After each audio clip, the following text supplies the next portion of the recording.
This is the worst part right here. Yeah, I can feel it. I feel like once you start talking, it gets better. But right it's now, much more enjoyable. The start is tough. Hello, everyone. Hello, everyone. Today, with me, I've got Sam. I am Sam. That's me. How you doing, Sam? I'm doing really, really well. How are you, Leo? I'm doing well as well. Great. Yeah, fantastic. I'm excited to be here. This is really exciting. Yes, much excitement. You just got back to town. Yeah, I was in Mount Hood for a couple of days for a rat race. I'm not even sure if I'd call it a couple of days. I think it was like 36 hours. Wow. But it was just a pretty last-minute trip and had the opportunity to rip down, and I'm glad that I did. It was really fun. Yeah. I broke my finger. But that's okay. Did you just put it into the ground, or?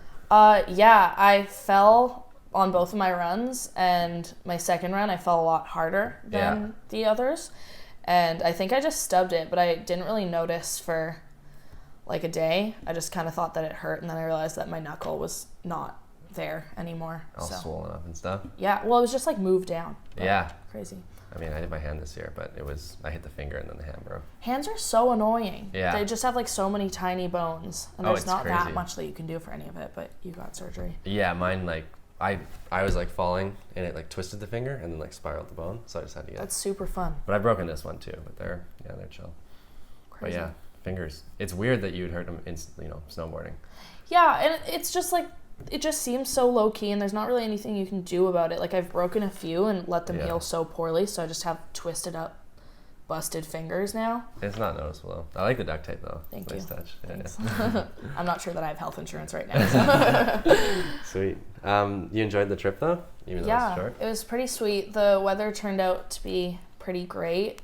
They said that they've never had bad weather at a rat race before, so that's nice. Yeah. The clouds kind of rolled in through some of it, but overall it was fine. I still got viciously sunburnt. Yeah. The course was super fun. They said that it was one of the more mellow years of the courses as far as danger and injuries, but it was definitely pretty technical, and I obviously didn't make it through the entire course ever, so technical. But yeah. Well, yeah, before we started this, you were telling me that you pretty much didn't snowboard at all before you dropped in. Yeah, I haven't ridden since the last day of Whistler. I haven't made it up the glacier here yet. Yeah. And we got to the top of the chair, and I had to ride through the course, and it was the most afraid I have ever been in my entire life in snowboarding. So. Yeah. Wow. Well, way to overcome. Thank you. Definitely a bit of a leg burner, but you warm up quick that way. Yeah. I like bank slaloms. They're good shit. I haven't done many. No, really? No. Yeah, they're, they have a bunch throughout the year. Baker's definitely the coolest one. Yeah, definitely. Yeah. I don't think I'm ready for that. No. What brought you down there to go to the contest? Just a couple days before, Callie Vanuler hit me up and peer pressured me into going. Yeah. And Burton wanted me to do a takeover, as well as we did a little takeover for Snowboard Canada. Okay. So it was mostly just for social media-ing. Social media-ing. Yeah, and I felt like I'd just been in Whistler for a hot minute, and sometimes you have to leave the vortex. It's really good to get out of the bubble. Oh, it's crazy. Yeah, it's weird when you leave and you're like, oh, wow. Whoa, other things exist other than Whistler. Different. It's crazy. Yeah. Even going to the city is good. Like, an hour away and you feel like you're in a different world almost. It always seems like Van is so far. I never go because it feels so far away, but it's an hour and a half. Yeah, it's so really close. Should leave more. Well, an hour and 10 from my house, an hour and 30 from your house. Yeah. Yeah. Well, it even feels, my house to your house feels so far away. Yeah, well, it's literally end to end at Whistler. Yeah, long distance. But Whistler's weird because you can go end to end, north to south in 20 minutes, but then like if you went east to west, it's like 2 because it's just so linear. Yeah. Yeah, small place. So do you get a lot of gigs like that where it's like, hey, can you come down, do a takeover? Is that a lot of what you get hit up for these days? I'd say most of what I do is mostly that at this point. Yeah. With Burton, just to do story takeovers and things like that, and just have a face from Burton Girls. No, Burton Girls doesn't exist anymore, but women in Burton somewhere. Yeah. Just because there's really not that many girls going to events like this. This was the biggest turnout for girls at Rat Race ever, but yeah, they just kind of asked me to go out and social media, which is what I do now. Bit of a social media border. Yeah. Would you call yourself an influencer? that word's disgusting. You don't like that, hey? I hate that. I don't think Okay. anyone likes that. No, I don't know. It definitely has negative connotations with it. Yeah, no, I don't think I'd call myself an influencer. Like, I hope not. No, I think yeah. other people probably would. That classified as, well, there's like influencer marketing, I guess, is kind of where the term comes from, or? So technically, yes. Yeah. But that word's gross, so I try to avoid it. Yeah, it would be like calling a snowboarder like a contract manager or something like that. Like, as Yeah. much as they're a snowboarder, but they deal with contracts. So Yeah. you would call yourself someone who snowboards, and then you support it through social media. Exactly. Okay. That's That nicer. sounds nicer. I like that more. Yeah. Yeah, the term influencer is just kind of gross, and I feel like I'm not much of an influence, Yeah. I guess. You know, I don't know. yeah. If you were to go to brands, though, is that kind of like, is that what you market for them? You're like, this is kind of my reach, or how does that go down? Yeah. So the technical term is influencer. If I were to go to a brand to ask for something, I do use the term influencer in because those it's emails. yeah, but that's because it's widely known, I guess. Eh? Yeah. And if I were a brand, like, how's your sales pitch go? I'm super unofficial usually with these things. I find Yeah. that a lot of my friends have this a lot more nailed down, but I usually just will slide into the DMs or send an email and be like, hey, Yeah. this is what I do.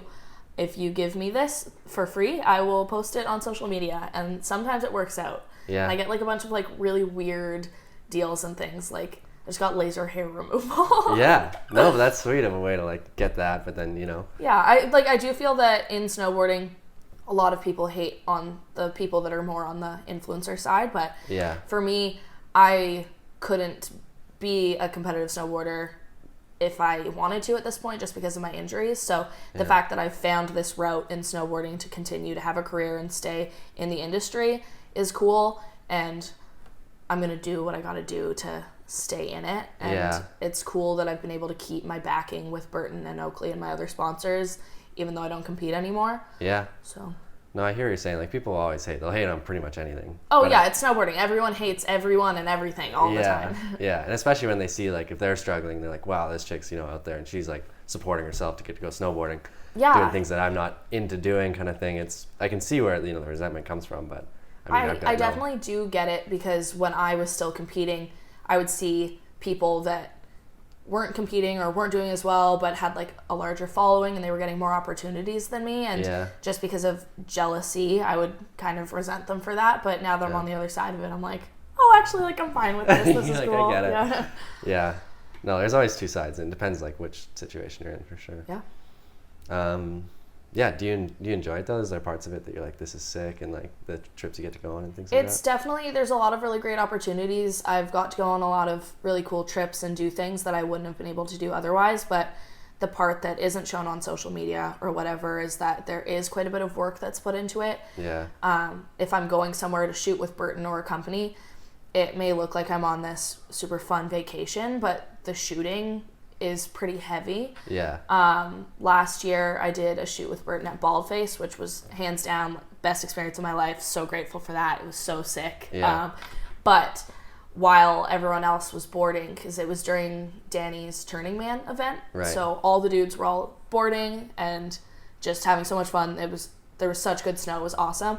But I would be shooting product photos for 80% of the day, so like there's definitely a bit of a trade-off, and like I would say that there's work involved, but I would definitely always say that it's worth it. Otherwise, I wouldn't do it. Yeah, there's like a lot of good shit, but it doesn't come with a bit of bad shit kind of Yeah, thing. it's Like, it takes really work. about like so much content creation. Yeah. But definitely worth it. Yeah. Do you ever find it hard to like take something and then find a creative way to like put it out there? Like, is that ever? For sure. Yeah. With this last trip to Hood, Yeah. I was just really there to make a story on the Burton account, Yeah.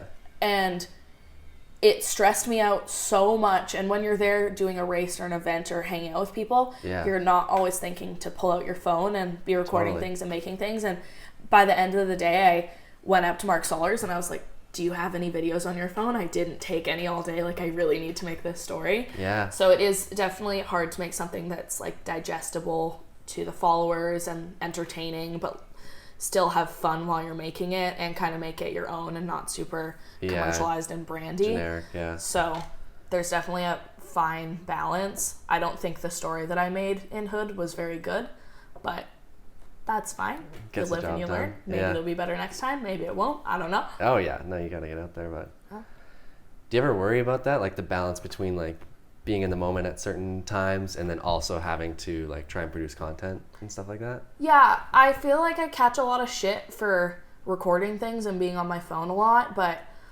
even before I was in this side of things, I was always recording stuff because I just like having the memories. But it does get hard if you're like, having a lot of fun and not recording things because you're having so much fun, or just sometimes you're having a ton of fun, so you're recording things because you're having fun. You're like, this is a great moment. I want to capture it. Yeah, so it is just like a weird trade-off. Like, I feel like sometimes you produce so much more content just naturally, and then there's times where it's more forced, and I never like to produce the forced content. You'd way rather, for it to be natural. Because, I think it shows through the content, and it's more fun as like a producer of it to have fun with it and for it to be natural. Yeah, it's an interesting thing, and I guess it never really ends for you. Hey, like you're not, like if I go painting, I clock in at 8 and I clock out at 4, and I don't own the business, so I don't really think about it much more after that. But for you, I'm sure like you wake up and you're like, how can I make this work? And then you go to bed like thinking, how can I make this? Yeah, it's people say if you find a job that you love, you never work a day in your life. But it's actually if you find a job that you love, you're never not working ever again for the rest of your life. Always in it, yeah. Because I do the influencer side of things in snowboarding, as well as I work in digital marketing myself. Okay. So I do the marketing for other companies like restaurants and Whistler and things like that. Right, yeah. So I'm kind of always on my phone making content or distributing content or working with influencers for the companies that I work for and things. So I kind of get to see both sides of it. Yeah. But I am always thinking about that stuff, which kind of sucks. Yeah. And I lost my phone recently, and for a day it was so peaceful and nice, and I just didn't have my phone, and I was like, I don't really want my phone that bad, it's fine, but I literally had to go get a new phone and get back to work. Yeah, it's a weird balance these days of like, I mean, if you love it, then it kind of like, I think about snowboarding 24/7 and I don't mind at all. I know you do. You love snowboarding more than anyone I've ever met in my life. Thanks, man. Yeah, I definitely makes most of my decisions for me, but because I love it, I don't really mind. Yeah. But I definitely even think about it because, I mean, so much of snowboarding these days is like distributing all your own content. So I'm like, well, am I going to take away from my snowboarding to film this thing of like, us doing things? Or so it's a balance. I probably less so actually like the content creation and things like that. It's just I like where it brings me and the opportunities that it gives me. Yeah, like you couldn't get that stuff without that, so you do it to get it. You do it because you have to. Yeah. But it makes sense. Like I don't think it's I think the give and take is probably worth it. I'd say so. Otherwise, I probably wouldn't be doing it. But yeah. I mean, sure, it's made sense for you. Yeah. Plus, you get to live in Whistler, which is pretty sweet. Pretty sweet, yeah. Living in the vortex. In the vortex. Yeah, you've been here like a year now? Yeah. We used to spend most of the winters out here training when I was still doing slopestyle. Yeah. But I made the permanent move last August, so coming up on a year. But it honestly feels like I've grown up here. Yeah, I know Most what you mean. of my major childhood memories are in Whistler, so. Yeah. You go home thinking about coming back kind of thing. Exactly, yeah. No, it's a good spot. It definitely has the vortex feel. Of course, but it is what you make of it. If you're going to Garf's every night and just being a pile, that's a different thing than if you're here to have a career and go and do all of the awesome things that make Whistler worth it. Like when we go to lakes and play wiffle ball and all the fun outdoor stuff, that's just like a very different vibe than the deep Whistler vortex that my parents thought that I was getting into when I moved here. Well, yeah, they've probably seen a lot of people get eaten up by it because it definitely chews people up big time. But yeah, it's like anywhere though. You can get into bad shit no matter where you are. But there's a lot of good stuff here. Yeah, definitely. Yeah. Otherwise, we wouldn't be paying $1,000 a month in rent to live here. Yeah. Well, and the good I feel like, especially us, we have a good surrounding of people around us that are everyone is super driven by boarding and just like having fun and being outside. And I mean, of course, we head underground from time to time. Yeah. But it is definitely mostly centered around snowboarding and actually doing fun shit. Yeah, living. Good living. Yeah, it's definitely a good spot. Yeah. How was your season? Some ups and downs? Yeah. So this season I was pretty stoked to be coming back because my knee was finally feeling better because I had a really bad knee injury a couple of years ago. Okay. Coming into the season, I was super stoked to be living in Whistler, and I had a lot of really cool opportunities lined up. And then in December, on the 27th of December, I went up boarding and broke my back. Yeah. That's a break. Which is super sick. Yeah. So that was a pretty crazy thing and a wild recovery, but I ended up making it back in time for the end of the season. As soon as I broke my back, I told everyone that I was going to be boarding in April, and everyone was like, that's fucking stupid. And so then I came back in the last day of March instead. Made it happen. Yeah. Oh, respect. What did you break in your back? I shattered my L2 vertebrae. Okay. It was my second time breaking my L2. Mm-hmm. The first time was nowhere near as bad. Like, I went to Junior Worlds a week after. Yeah. But this one was definitely a pretty big bummer. I was pretty briefly paralyzed and had to have pretty crazy surgery to correct that. So that was a bit of a wild ride, but I made a really great recovery, and honestly, I'm doing pretty fine, all things considered at this point. Yeah. And I can walk, so that's really great. Yeah. As far as it could have gone, yeah, you're pretty happy with the outcome kind of thing? Yeah, the odds weren't super in my favor at the start there, but I made it work. That's good to hear. Yeah.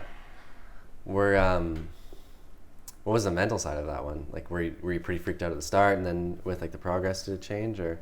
This one was definitely super weird. It was my 18th broken bone in my snowboard career, so I'm definitely super versed in getting hurt and then figuring it out and then getting hurt again. Yeah. But this time, as soon as I broke it, I knew that I'd broken my back, so I called patrol, was like, hey, I broke my back.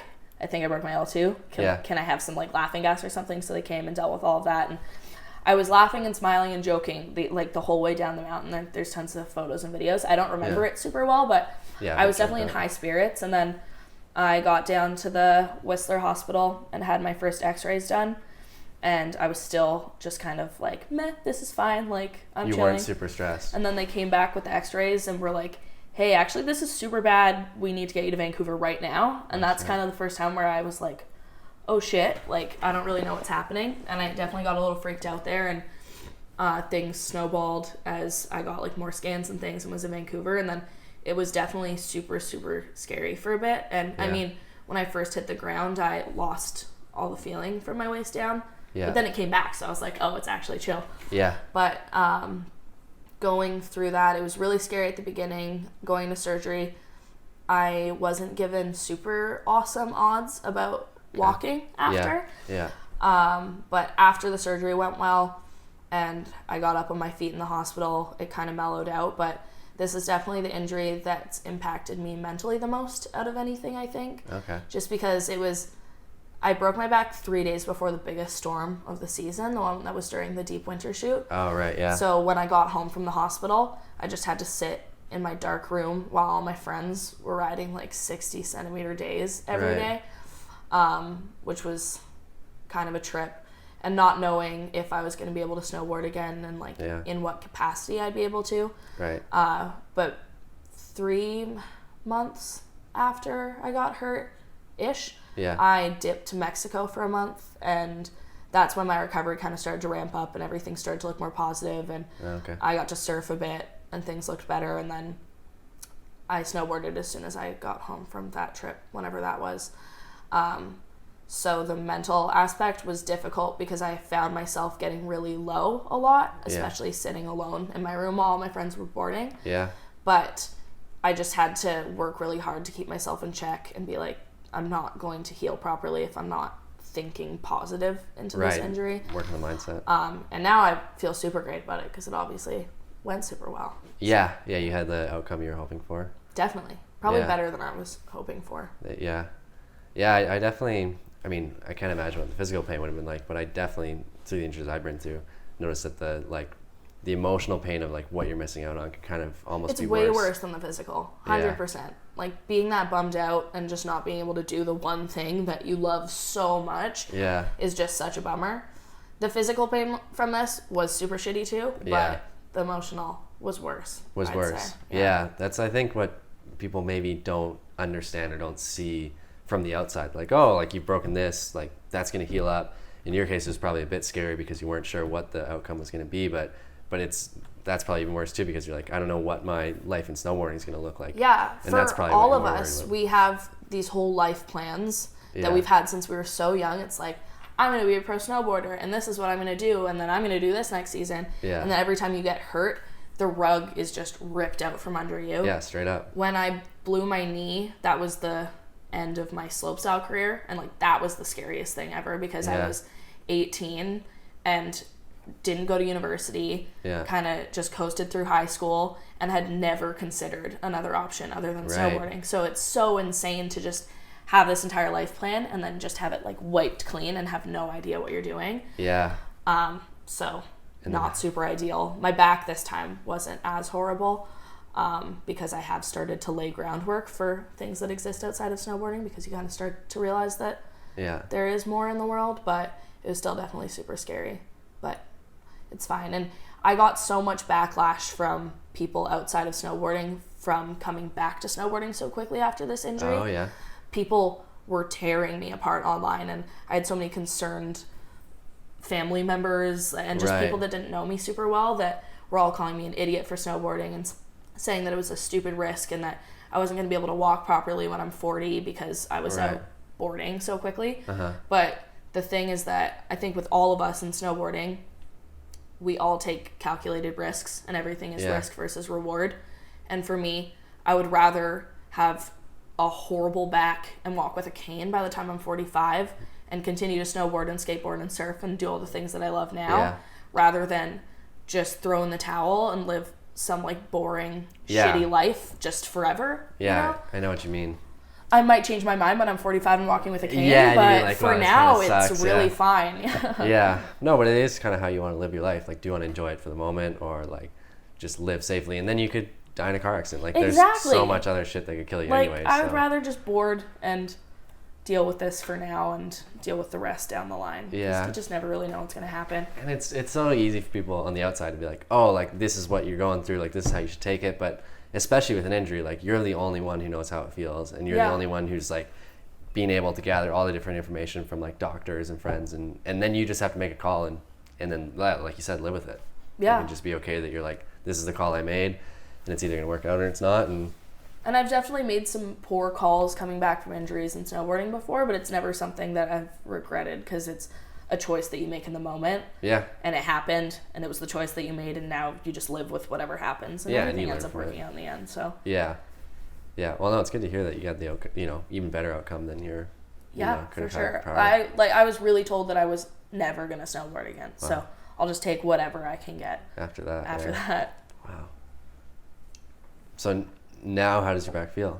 Like, do you have to do anything extra for it, or?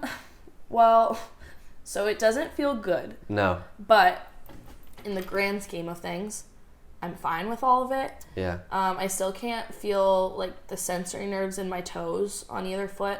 Yeah. And I have numb spots all at my legs, and then like my lower back's totally numb. Okay.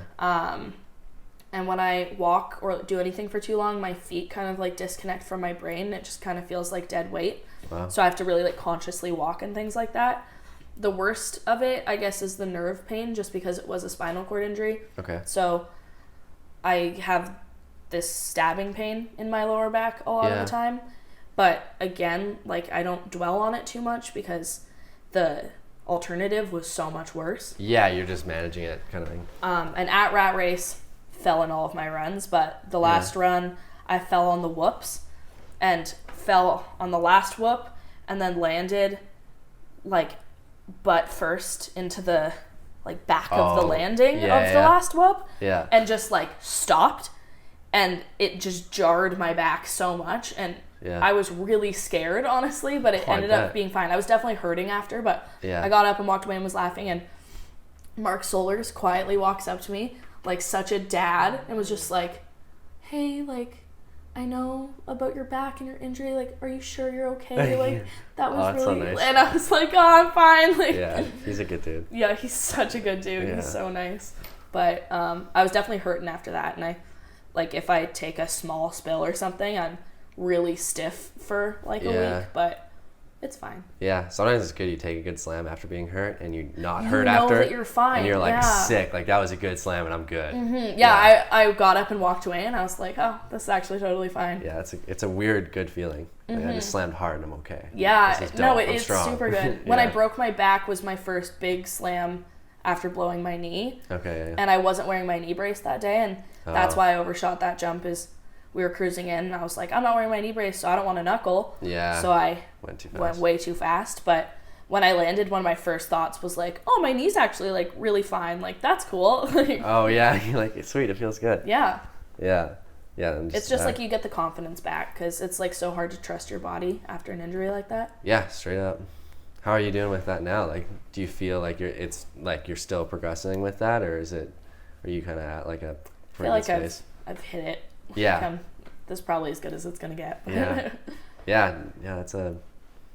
What was the outcome of the surgery? Was it like a full fusion of your vertebrae, or? Yeah. So I had my L2 basically shattered, and a lot of it was dust. I don't even know how many pieces. A bunch of it was lodged into my spinal cord. Yeah. So I had to take a bunch of it out. I'm like half an inch shorter now. Oh, because they had to take out a ton of my L2. Yeah.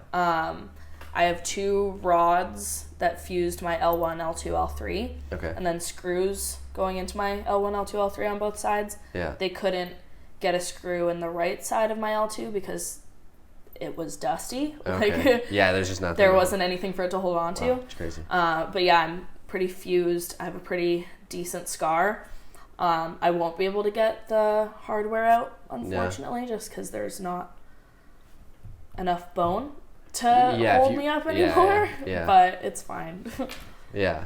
Yeah, do you feel the hardware at all, or yeah. you do, hey? Yeah. It's definitely with my knee as well. Just when you have metal in you, yeah, you know that you have metal in you. Yeah, and like I don't have the range of motion, and my L1, L2, L3 work as one vertebrae now. Oh, okay. So they don't flex independently. So if I bend over, I just have this flat spot on my back. Yeah.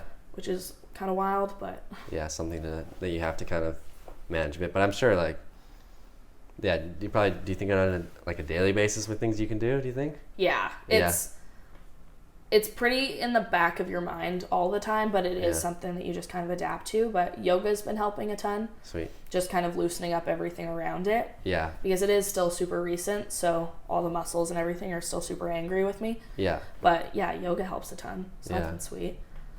I'm sure the nerve stuff too, like that can be years, but it tends to come back, the nerve damage. Sometimes I can feel like tingles in the numb spots, and there's one really good hot yoga class where my toes were like tingling, and I was like, oh, you guys are still there? Like, what's up? It's been a while. Yeah, coming back. Wow, that's quite the experience. Yeah, it was crazy. I honestly wouldn't undo it if I had the opportunity. Do you think there was things that like you learned throughout like that injury, or maybe other injuries like throughout the years? All of them. Yeah. I've just kind of learned about taking a hit and getting back up and just moving on. Yeah. Which I think is a good skill to have in life that applies to everything. Yeah. I don't think that I learned anything really specific from this injury. Maybe just I'll maybe be a little bit more careful in the future. Yeah. Because no injury has really changed my life outlook at all, whereas this, I was like, oh damn, I was really close to never being able to do any of the stuff that I like ever again. Yeah. So I'll probably like look at a jump before I hit it in the future. Yeah. Something crazy like that. So take a bit of extra care. Yeah. Yeah, I definitely think that they can be, like it's all about mindset, I guess. Like you can take good stuff out of it if you really want to.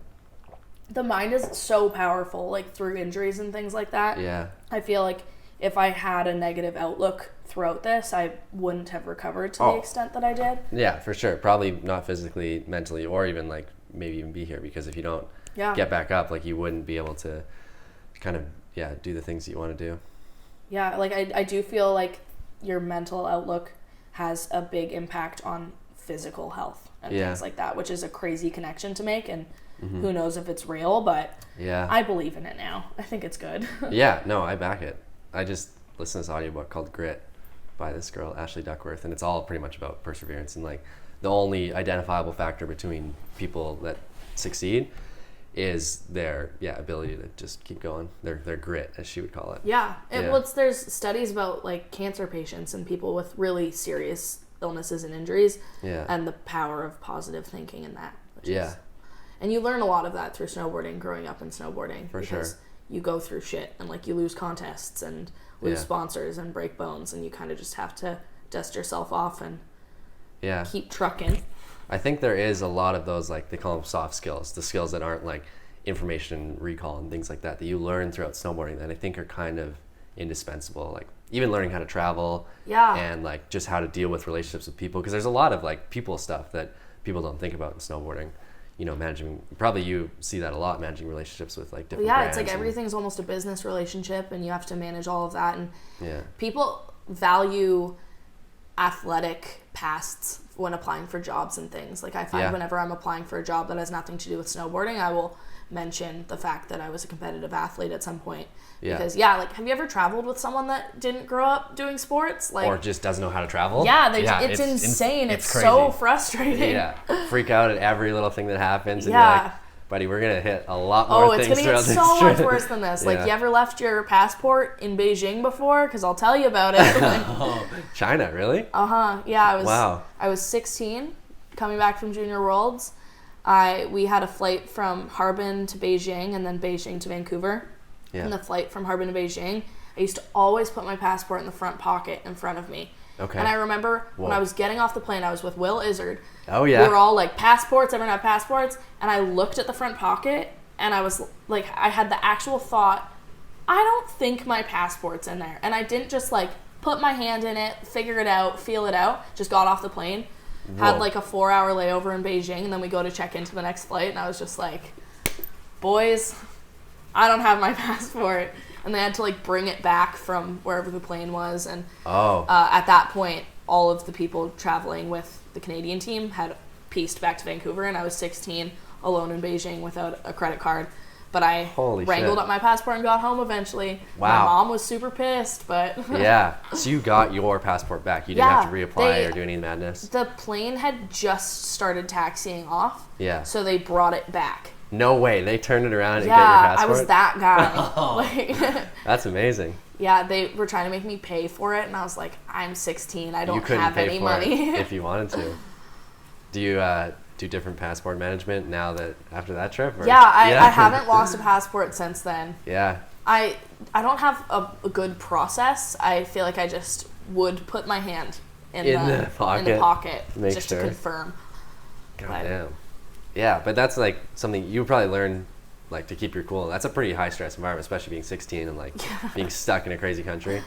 I mean, but it's just everything always goes wrong, especially like if you're traveling with a team or something. Like something is gonna happen. But you just kind of have to learn to roll with it. Like I've never understood the people that freak out when there's a flight delay or something like that. It's just like, this happens. Like, would you rather us, like if they're doing maintenance on the plane, like would you rather us just like hop in that with no maintenance and like take off? Like, what do you mean? Well, it probably comes back to that mindset too. Like, you can choose to be really bummed about it, or you can choose to be happy, and then at least you're enjoying your time while this shit's going on. Just like an extended vacation. It's gonna happen anyway, so you might as well be stoked about it. No, I think there's a lot of value in that. Like, even if you make it or whatever financial success, at least you get all that cool life experience and a lot of soft skills that I think will benefit in other industries throughout the rest of your life. And stuff like 100%. It definitely makes you grow up a little quicker, I think. Even though most of our friends still act like 12-year-olds. It's a weird thing where you like grow up really quick and then you never grow plateau up. And then you're 16 for the rest of your life. Like, can you imagine Darcy when he's 50? No, he's going to be 16. What program is he going to be on? I don't know. He runs a crazy program anyway. No, I was even, do you know Jay Wexler? So I was even going up the chair with him the other day, and I cracked a joke, and I just remember him laughing so much. I'm like, dude, this kid he's like, he's almost, I think he's, mid-40s now. He runs a like development company, big, real, he runs a good job, I'm sure. But he was laughing like a kid, and I was like, this dude has stayed so young through snowboarding. And it's sweet. He's been up on the, I've seen him since the Glacier Open till now, and he's like taking time off work to go shred. Oh, that's so sick. I think that's the realest shit. I haven't been up yet. You should, before it's over.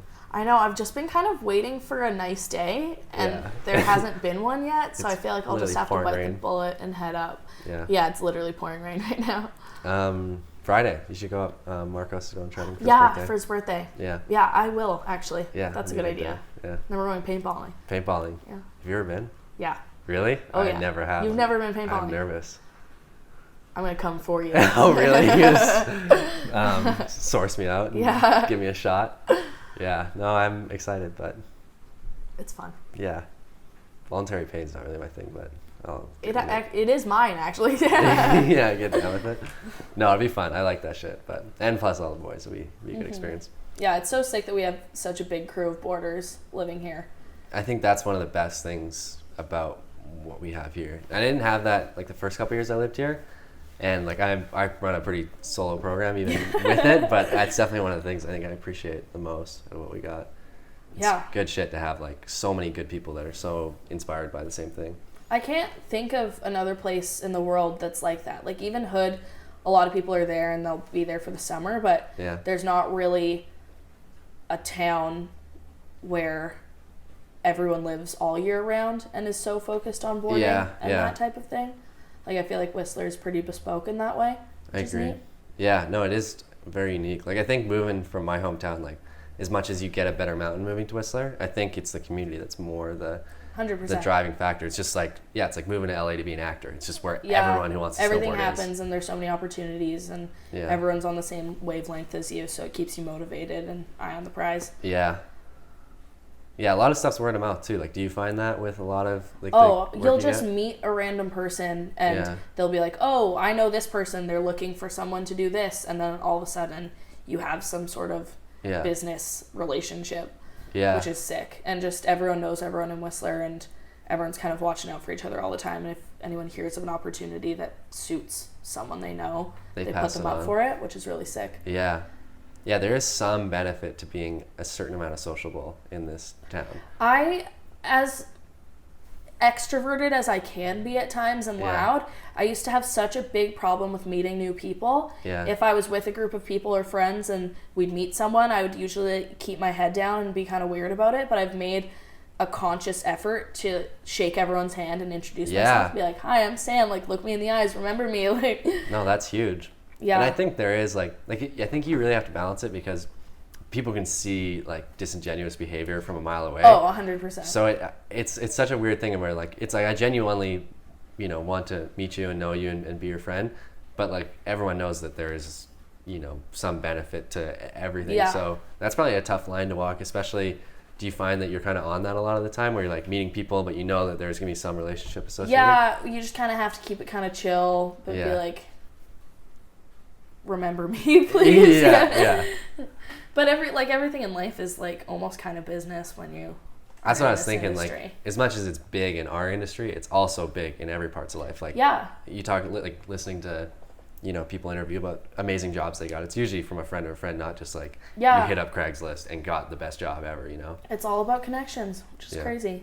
Whistler's a good place to make them. Yeah. But it's also like everyone here is really cool, and we're all here for the same reasons and doing the same thing, so it's not common that you'd be making like a disingenuous relationship. Yeah, because at the end of the day, if it came with nothing, you'd still be like, oh, this person's dope, like I want to be your friend and we can hang out and do cool stuff. So it's a cool. I always just find the balance so interesting. Like who's that dirt biker that Tyler or Darcy met somewhere weird? What's that story? I'm so bad with names, but Buddy was just met him at Garf's, and now he's just one of the homies. Now he hangs out all the time. And he just like came to town. Just like, yo, you like dirt bikes? It's so funny. I mean, so many people are just like, oh my god, you're into this? Like, it's like that Step Brothers thing where you just become instant best friends because someone's into it. Want to go do karate in the garage? Like, let's go. Yeah, you just get so down. I've been meeting so many people in the glitch. They're just like, anyone who I see who's just always snowboarding, I'm like, you're the shit, because you're just always you're down. Just up here. Well, that's you. Like, you're always at it. It's so sick. Yeah. Like, have you ever felt burnt out in your life? From snowboarding? Yeah. I have definitely had times, like, it can get tough with certain teams and things like that. Yeah. I think I was really lucky to get with Whistler Valley Snowboard Club pretty early on and be around people who kind of show that, like, the love for snowboarding is what really matters. But I've definitely had moments where like either been really scared of tricks or like kind of just feel like I'm kind of going through the motions or things like that. And that's usually I found where like something big will happen. I'll either get hurt or like, you know, a big change will happen, and then I'll kind of, you know, I've been lucky enough that it's kind of showed me a certain direction. Yeah. But yeah, I definitely, if I ever don't want to go snowboarding, I don't go snowboarding, but it's very I feel like rare. that ever happens to you. Yeah, I definitely am usually like, no, I really truly want this. So that's about like a lot of like, yeah, Whistler Valley, great crew. Yeah. Like I wish that I had something like that when I was younger. So fortunate. I mean, yeah. the team that I was involved with in Calgary, really great for a long time, and then things changed, which a lot of people in the snowboard community from Canada are aware of what happened there. And hated snowboarding for a long time. When I was doing slope, I would cry at the top of slopestyle courses, and being a kid that grew up from age 8, my parents would drop me off at COP at 9 in the morning and pick me up at 9 at night. Like, that hill was my babysitter. All I cared about was snowboarding. My Facebook name was Sam Snowboard Tuff. To crying when I had to snowboard and hating it and only doing things when I had to do them was just such a crazy shift. And it definitely, I was just burning out, and then I would take a break and then come back and be fine for a bit and then burn out again and hate it again. And I think if I didn't blow my knee when I did and have to quit slopestyle, I would have probably within the next 6 months to a year started to hate snowboarding so much that I would have quit snowboarding altogether and not done it for fun anymore. It's so sad to hear, but it's not something that I'm surprised to hear, because I see it so much of people who are just either up there like, you know, not there. Their body is there, but their mind's somewhere else. And it's you go up there and you're like, I have to do 50 of this trick and then do this, and then I go home, and it's just the way that it weighs on you. Like, I would go up, and if I didn't land a trick or something, I would go home, lock myself in my room, maybe cry, and just hate my life and hate myself until I could get up and land the trick and whatever, which is just so nuts, because we all snowboard because we love it and it is the funnest thing on earth. Straight up. So when it gets to a point where it's a chore or like an actual job, that's busted. Totally. I 100% agree. It's crazy how much I see it. Like, it's just because like snowboarding can be so fun. It can be like the best shit ever. When you see someone who's like in it and they're, you know, hating it or feel like they have to do certain things, it's just hard to see. But it's tough to see like your friends go through it. Like Sean Miskimen went through a little bit of that, and it's just so hard to see someone that froths so hard to be bummed on it. But usually people come back into it. You just have to find a different groove, and like whether that be change coaches or like take a break or like find something else. But it's insane. Like, I think you know, I mean, it's mentors, coaches, or whatever. It's really crazy how big of an effect that can have on you. It's like, nuts. It's funny hanging with Darcy and hanging with Joe, who is his coach from like a young age.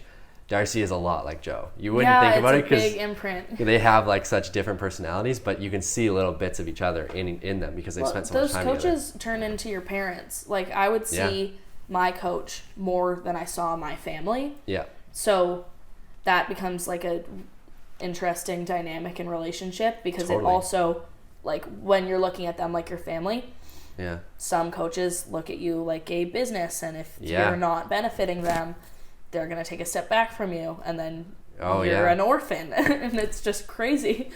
Like, you know, I definitely don't envy someone in that position, because I think it would be very difficult. Like, I know some of the boys are coaching for Momentum, and they're starting to see that side and like see that it is not to that extent, but they're like, oh, there is a lot more to this whole gig than I thought. Well, it's your coaches aren't just your snowboard coaches. It's like they're your therapist, and they have to deal with all of it. No, like, we go through heavy stuff together where you're trying to trick, where you're like, your life is literally, you know, to a certain extent on the line. You have to go to this person and be like, hey, do you think like this is a good call? And you work it out, and that's a relationship that you build with someone. There's so much trust involved with a relationship like that. It's insane. And that's where it can be hard, where like you can go through that and you can gain that trust with someone, and then depending on, you know, how they run their organization, it can really cause a pretty big rift if things go sour. It's kind of interesting to see how all of these younger kids coming up are going to navigate through all of that, because coaching has changed so much from when I was 14. It used to be so much like snowboard club and like fun and like you go ride and then you go on these trips and it's like vacation. But a lot of the ways that a lot of coaches in North America and the world are going, not Whistler Valley, they still have it together, is like we had like trick matrices where it was an Excel spreadsheet where at the end of the day you'd sit down and you fill out how many back threes I did, how many cab fives I did, like, and then like go by numbers, and that's just nuts. That's to crazy. Me. Like, it turns into like hockey or something. Yeah, well, and it's tough because you can't do it like that in snowboarding. It's too gnarly to hate it, for one. Like, there's no way you're gonna try a trick if you're not stoked to do it. Yeah. And like I just don't think it's gonna provide good snowboarders at the end of the day. And maybe numbers and things like that work for someone at like the boys level, like with like Darce and Mike, and like to look at those things and like understand some things. But to a 14-year-old, like, how many board slides did you do today? Like, what benefit is that going to do anyone? No, you pretty much just have, like, in my opinion, have to ask kids, like, how much fun do you have today and how much do you snowboard for? Like, snowboarding's so fun, right? Like, it really, like, it's, I mean, deliberate hours of consciously just going out there to like be the best snowboarder you can be, have as much fun as you can. I think that's what gets you there more than anything. Having the most fun. Like, whoever's having the most fun is going to be boarding the best, like, hands down. Like, totally. The kid who has been trying a trick for 3 hours and is not getting it and is pissed and is like just hating snowboarding, they're probably not going to land that trick that day. No, and I think learning how to, like, the process of trying a trick, I think, is so beneficial for the rest of your life. Like, learning how to, like, be in it where you're really trying something that's hard and difficult and you're not getting it and it's going wrong, and to, like, be able to keep your head up and to, like, work through it, and to, you know, eventually, maybe not that day or that week, but like eventually get that trick and be happy through all of that, and then just be positive through it. I think that's a skill that will bleed over in every other part of your life. That's huge. I'd say my biggest character flaw in my life is I'm one of those people that if I try something and I'm not good at it immediately, I get super pissed and I don't want to do it anymore, which really never helped my snowboarding in any way. But snowboarding had, like, taught me how to work through that and be like, you didn't land this trick for a couple hours, like, go home, like, hang out, do it again tomorrow, like, that's fine. And it is also a skill to keep trying even if you're not getting it, but then know when to cut it and that's say a tough balance it's time to go home, which is a really hard balance to find, because so hard when you've been hiking a rail for 3 hours and not getting a trick, it's so hard to pull yourself away and go home and feel good about that decision. Being like, hey, you put in the work today and you didn't get it, but like that work's going to pay off tomorrow. Get 9 hours of sleep, be 30% better tomorrow. You're a big sleep guy. I've been a big sleep guy lately. That's sick. Mean, I've always known that there's benefit to it, but then I started listening to this guy. His name's Matthew Walker, and then he just kind of initially kind of freaked me out. I'm like, oh shit, like I gotta sleep. But then, like, it's kind of inspired me to be a bit better with it. That's nice. I think it's just like a way it's an easy way, sort of an easy way to like get more out of, you know, the way you're living. Yeah, I don't understand people that can run off of like 3 hours of sleep. Like, I could sleep for probably 16 hours if no one stopped me. Yeah, totally. I get that. I mean, personally, like if I'm down an hour, it really affects me. Yeah. And that's me personally. Like, I know, like, I think Mikey is the king of like getting no sleep and just snowboarding so well and just living his life, and I freaking respect it. But I'm like, I can't do that. That's just not the way I can operate. It's crazy how everyone in the industry and like they operate so differently. Like, there's some people that can roll up to a contest hungover and just like rip and win. Yeah. And like other people where it's like they didn't get their 8 hours of sleep and they're smoothie and they didn't stretch, like their day's shot. Like, oh my god, I'm the epitome of the second guy for sure. No, everyone, and that's the cool thing to see, like, of all the guys who are like, you know, at the top or like, you know, really killing it these days, they're all so different people. Oh yeah, it's like, crazy. Yeah, I think it probably goes to show that you definitely have to kind of be yourself and be like true to you. Well, if you want to something different is going to work for everyone. Like, there's no magic algorithm to be the best snowboarder in the world. Like, I couldn't run Darcy's program. I definitely couldn't run Mike's program. Like, you definitely have to find yours, you know? It'd be crazy. Just put a GoPro on Darcy's head for a day. And like, see what he gets up to. It'd be amazing. And then have to repeat it. I'm hoping he'll come on here, because he has, as much as I've spent some time around him, as much as he has like a pretty, like, from the outside it looks like a very extravagant program, I think that he really understands snowboarding and the minutia of it, and he's very focused and definitely knows what he needs, and he's just willing to go and get it done. 100%. Darcy's one of the most interesting people that I know, and I have so much respect for him. Like, straight up, it does really look like he runs a loose program from the outside, which he kind of does, but he 100% knows what he's doing, obviously, or else he wouldn't be where he is in life. Yeah. I would love to hear him talk. Oh yeah, no, he's probably one of the guys that, like, especially talking about snowboarding, he can break a trick down, almost better than anyone I know. And that's one thing that I think, like, I was just talking to Joe about this the other day, is about people really understanding snowboarding. And, like, those guys, when you talk to them about snowboarding, talk to them about tricks, like, you can tell that they get it, and they take the time outside of snowboarding to really be in their own heads and figure tricks out, and just to be there and be willing to, like... I feel like you're like that. I work my hardest to do so, definitely, like, try and sit in tricks and try and really understand it. And I think I've gained a lot from being around those guys, like, seeing how they think about it. Mm-hmm. But I think that's something that, if there's ever, kids trying to make it, like, to really take the time to, like, understand it, so that when you go into a trick, like, you can see it in your head is huge. Because I think that's what sets apart those guys from everyone else, is they really, like, take the time to get it. Yeah. Snowboarding is so mental. It's so insane. Yeah. Like, it's so in your head. What would be your percentage of, like, physical to mental for snowboarding? Like 98% mental. Yeah, like, it's I back that. So mental. Like, I'd almost say 100. Like, yeah. Because if you can visualize a trick and put that into the physical side of it, like, that's the hard part, is that, like, you can visualize a trick and understand how it works, but when you're riding into a jump and you're setting up for it, sometimes you just, like, stop thinking about all the things that you've thought about and, like, don't translate it, and then your body's just, like, doing whatever to get you around, and that's where it goes wrong. I'd say, like, 99% mental. Yeah. I was so scared of snowboarding. Yeah. Like, I still am, honestly. Like, I get really nervous trying new tricks, like, especially jumping. I don't know what it is. It always has been.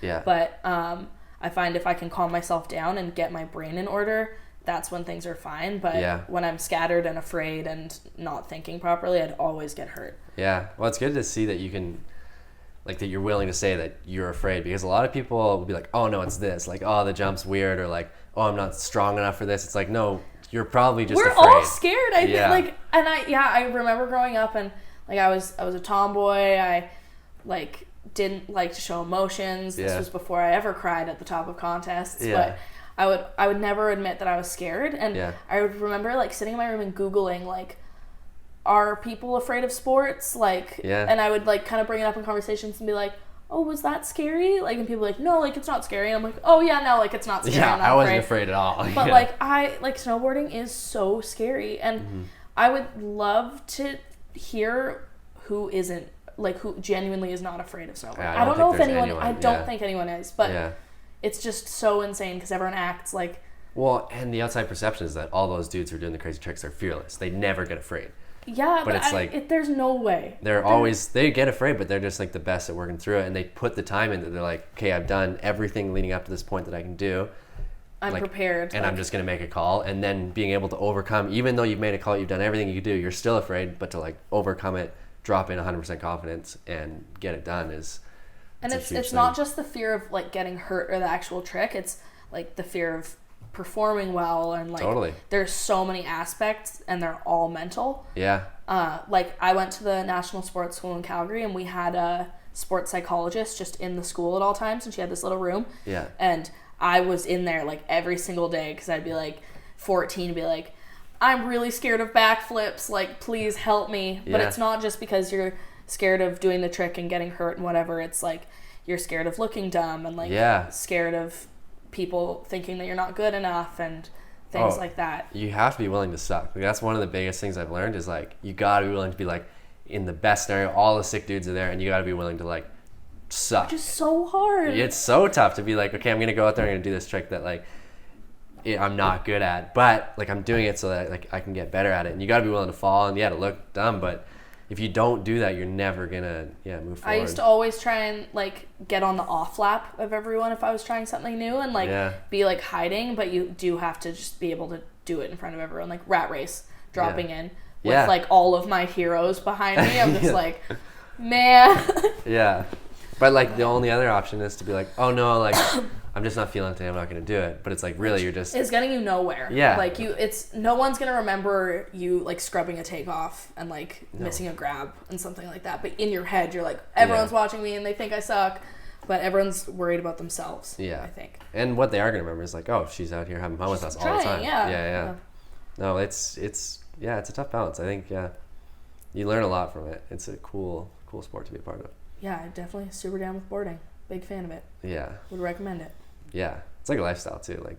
Oh yeah, snowboarding is like all of our entire lives. Like most of our life decisions across the board are based off of snowboarding in one way or another, which is crazy. Yeah. That's cool to hear you say that. I definitely make every single decision. I'm like, oh yeah, is this going to benefit my snowboarding? Like, should I, eat that burrito or should I eat that salad? Like, it's definitely like, because we all grew up in the bubble of snowboarding for so long, our thought processes have been groomed that way. Like, I genuinely think that we all think very differently from the average person. Yeah. Like, and you can hear it just in conversations with people that don't have something like snowboarding, or even if it's a different sport, it's just like a little different. Like, the thought processes just aren't super linear, I guess. I agree.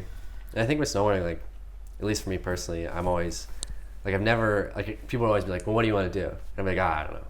But it was never that I didn't know. I was just like, I want to do this. I just don't know how I'm going to do it. Yeah, and you don't want to say it and then it gets scarier. Yeah, but, totally. Yeah. But I think that's the difference. Like, a lot of people, they don't know, like, have that passion or something like that, or don't know what they want to do.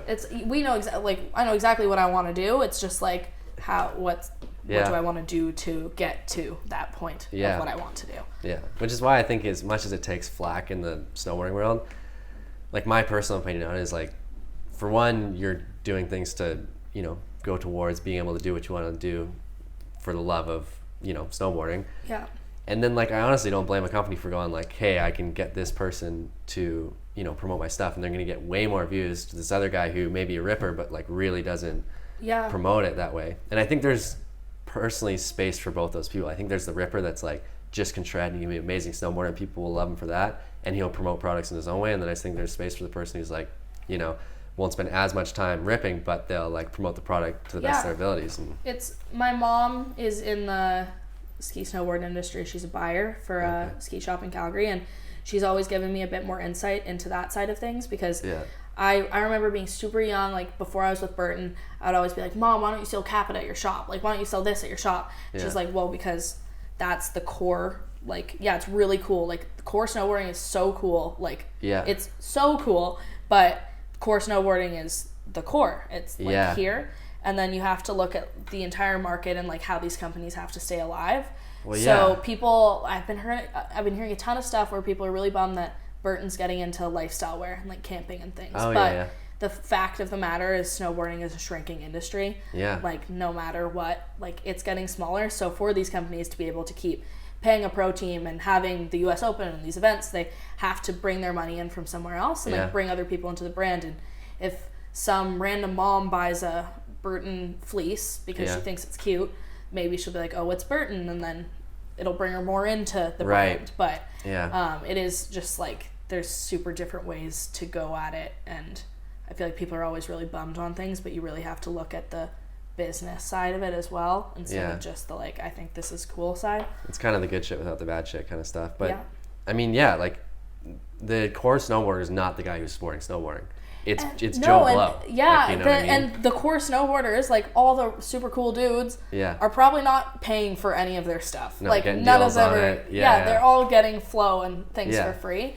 So for a company to make money, they have to have the weekend warrior buying their products, because if you look around at all of our friends and looking at this room, how many snowboards are in this room? Like, oh my god, 15. Like, that's only like a small none of those were paid for. So, I know what you mean. Like, the money has to come from somewhere. When everyone sports in their way, like, you know, the boys getting these boards, support snowboarding and bringing it to the masses and, like, doing amazing snowboarding that stoke a lot of people out. But then there is like, you need, those companies need money to come in, and that's from the guy who rides 5 days a year that's, you know, stoked on seeing these guys. He's gonna buy, like, the top of the line setup because he saw Mike riding it or something. And there's it's tough. I don't envy the companies, because they got to balance it too. Like, I don't like the fact that my boots blow out in, you know, a month and a half, but I get it, because, like, they don't want you riding boots for 5 years. And the guy that they're selling them to, like, say they last me a month and a half. If years for that, dude. Like, yeah, he could buy that boot and ride it for 5 years and be so stoked and would never blow it out. Just we are so lucky that we just get to snowboard a ton. So much, yeah. So that we have to buy like 3 pairs of boots a year. Yeah. But yeah, so it's a bigger picture, but I mean, as long as everyone can like go snowboarding and have fun and they support both sides, like I really hope the like pro snowboarder never goes away in the part that like they support really good snowboarders, but I do think it's gonna change a lot. I don't think it's gonna be in the way that you can be a professional snowboarder and you can get your company that you ride for to pay like 20 grand for you to be in this movie production. Yeah. Because the money's just not there. It's not there. If you think back to when we were younger,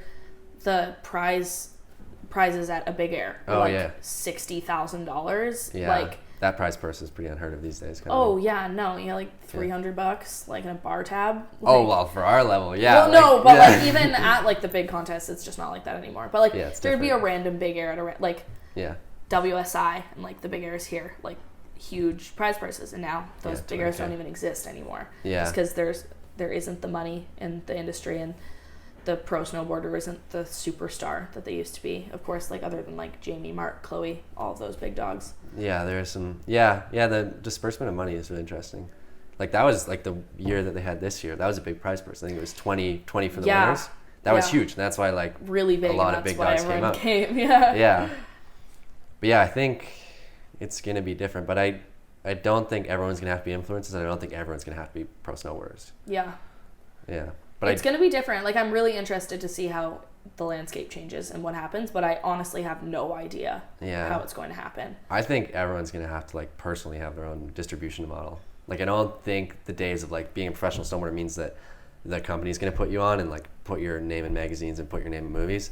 I think it's really gonna come down to like the individual, which you have to push yourself on social media, which I think it's tough because I don't think everyone has that personality. Like I'm a fairly introverted person, and I also don't really get super down with social media a lot of the time.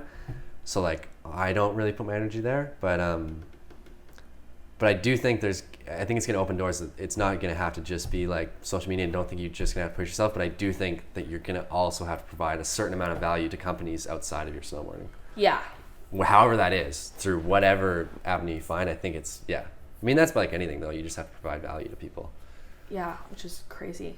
Yeah. I'm really interested to see how it all changes. I think things might take a step away from social media in the future, which I don't know what that means for my future, but like hopefully it'll be something that I can make work. Yeah, but I mean, if you've learned those skills of like pivoting from being like, you know, more competitive snowboarder to now being like, more of the lifestyle kind of stuff, like learning that skill of pivoting, I don't see why you wouldn't be able to like see the way it was going in its new direction and just pivot that way and find a space for yourself. I feel like I kind of stumbled into the social media side of things. Like it was never on purpose. Like I never made a conscious effort to do social media. I just remember being, I'm going to be a lifestyle. I would just like, I think it was like, I would always post videos of me slamming and they kind of like, I just got followers and I was like, I don't know where these are coming from. Like, and then Burton, when I first started being more social media oriented with them, they kind of gave me a boost on that side of things. But Instagram's kind of dying. Like, I don't really know what's going to happen. Changing a lot. Yeah. I think it's kind of maybe on the outs, but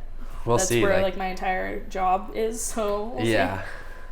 Yeah, no, I'm sure you'd be able to figure it out. But I do want to get more into like back into boarding next year, just because taking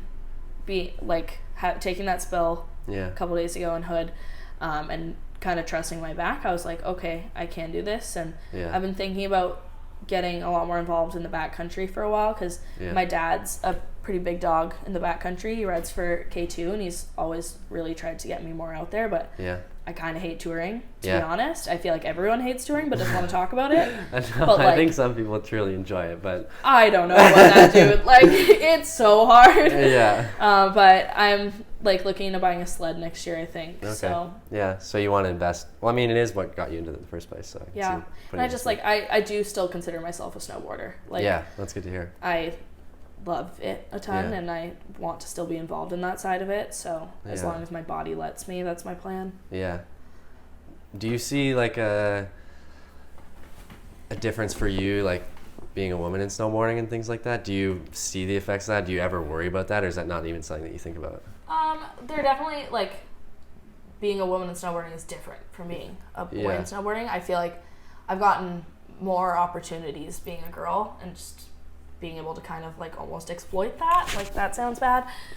But I feel like there's a big push for more space in women's snowboarding for Yeah. women. So it's not something that like I'm worried about, and I haven't really seen many negative sides of that. Yeah. I've enjoyed my time as a woman in snowboarding. Yeah. When I was still boarding, I never really thought of myself as a woman in snowboarding. It was just like, you're a snowboarder. Yeah. No, that's good. Which yeah. is, I feel like a lot of that kind of maybe gets blown out of proportion sometimes. Yeah. But maybe it's just something that I don't see. There are definitely things like the non-equal pay and whatever that, but I've never experienced or like taken part in any of that, so I don't have any place to speak on that. Yeah. But I think it's fine. Yeah. I've found like a nice foothold there. Yeah. And I've always felt pretty supported being a girl in snowboarding growing up. Like I've never felt out of place. Like all of my homies have always been boys. I was always on the all-male teams. Yeah. Like, and it's just kind of the way that it is. And I feel like it's made me more so who I am. Like I still don't really hang out with girls. Yeah. But no, that's cool. That's good to hear that. Yeah, you view yourself as a snowboarder, not like a girl who snowboards or something along those lines. Yeah, like we're all just boarders. Yeah. No, that's fine. Anyone who I see that's stoked on it and boards, I'm just like, fuck. Border. Let's do it. Border. Yeah. Bunch of boarders. House of boarders. Yeah. Wow. You got some cool insights, Sam. I appreciate you sharing them with me. Is there anything you wanted to speak on, or? No, I don't think so. Yeah. Sweet. I don't even know what I talked about for the past. I also don't know how long that was. It's crazy. Here, I'll check it. But that's the one thing that I'm always surprised with, is that it feels much quicker. That was an hour. Holy fuck! Isn't that crazy? I was like, oh, maybe we're up at like 20 minutes by now. Yeah. That's crazy. No, that's one of the most, I find, crazy things, because you get in this like weird sort of Well, it's flow just thing. like we're homies and we're talking. Yeah. So, Yeah. like once you kind of start to forget that the phone's there, it cruises. Yeah, it feels more natural. And Yeah. every time I do it, I'm like, wow, that felt so short. But you can get through all this hour. stuff. Damn. Yeah. Crazy. Yeah. Well, thanks for sitting down. Thank you for having me. That was really fun. Of course. Come back anytime if you ever want to Okay. speak on some stuff or hang out or whatever. Cool. I want to come watch when Darcy does his. Yeah. A little like, we Just got a like- couple of chairs back there. Yeah. I'm hoping to get a couple more mics and do like, bigger ones with a couple Yeah, of that'd people. be sick. Yeah.